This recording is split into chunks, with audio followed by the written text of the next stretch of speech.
today I've got a camera which I think is quite a special camera for you. And I'm going to start with looking in the little red book. Now, when I say little red book, some of you will think, what is he on about? Surely he means the blue book. There was a Wallace Heaton book that was published every year from about the actually it came from 1938, but in 1938 it was a red book. And here we have this red book from 1938, and it's a catalogue of cameras from Wallace Heaton. Wallace Heaton was a really good camera dealer in London. It was the poshest of the posh. It was really good, and they went on for years and years and were eventually bought out by Dixons. Now, in this book there's heaps of really interesting cameras, and what you suddenly realise about the 1930s was how many cameras were available and what high quality and what sophistication. I often think of the 30s as being a time of decline and greyness, where you can see from this catalogue it was far from it from the photographic community. Now, the camera I want to talk about is over here somewhere. There we are. Here we have an advert for the Ensign Autorange.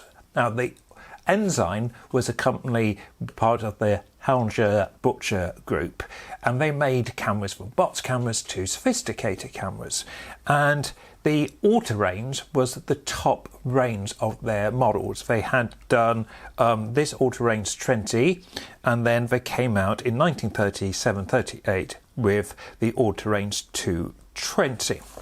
And I have talked about this camera before. I've done a video on it, but the video I've done it was with the Tessar lens. Now, here we can see you could buy cameras with different lenses on, with different shutter speeds.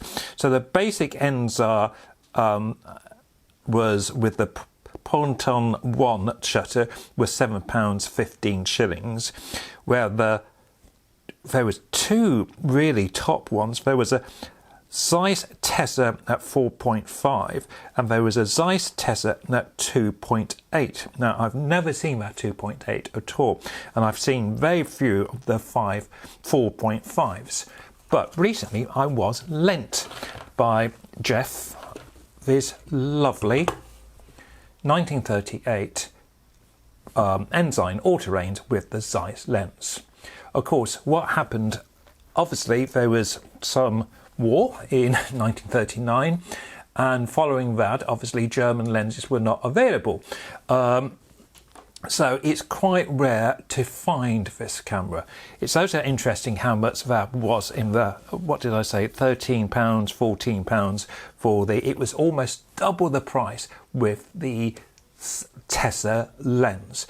Let's just have a quick look at this camera because it's got so many interesting features, I think. We're going to start with loading, and I've taken the film out.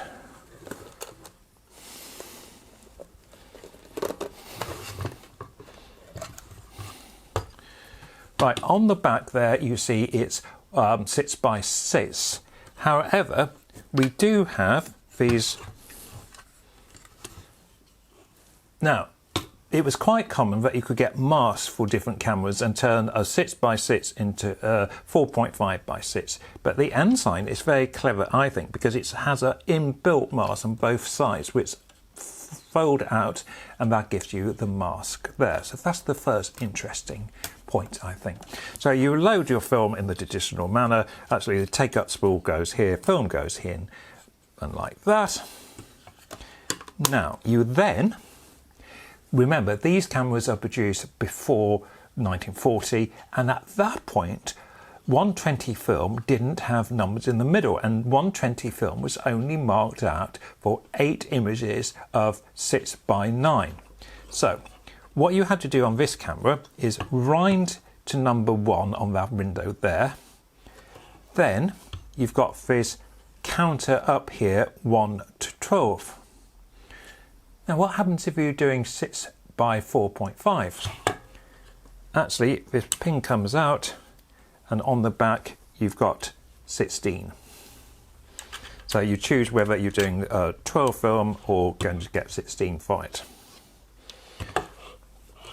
So we've got the film, we've got the correct counter on the top. What do we do next? Well, focusing is here, and we can see through the rangefinder a double image, and we focus until the two images come together. We select this aperture here. Let me get a pen. Aperture is here and shutter speed's here. And then, so let's say it's a really sunny day, so I'm going to set to sunny 16. I'm going to set my aperture, my shutter speed to 125. I then bring the spring up here, which sets the shutter for me to take, and then ride on until the counter goes to the next number. Now, it's a really nice camera to use, and when you compare it with the other cameras out there in 1938, this was a really modern camera. It was competing with things like the Super Ikonta. I think it's a lovely design. The throwback to previous cameras is a little bit with this slightly odd focusing mechanism where it's moving the whole of the bellows. But let's see how it actually performed. The first photograph I was really pleased with. You can see how sharp this lens is. I made a bit of a boo-boo on the fact that this is a 400 Kentmere film, and I shot it as if it was 100 ASA. And then looking online, it was difficult to find a correct developing speed for doing such a thing. So I developed this in 1:1 ID11, and I developed it for 14 minutes, and it was fine. And I was actually really pleased with this camera. The images are as sharp as any I've taken, to be completely honest. This lens is absolutely fantastic. I've used Tessar lenses before, but never actually in an Ensign, and I must say I think the combination is superb. This is a good camera without the lens, but it is a superb camera with this lens. And I have to admit, I think this lens, in my opinion, and it's only my opinion, but it's outshone any of the Ensign lenses, the Ross lenses, that are good. But I have never used a 220 with which I've been so pleased with.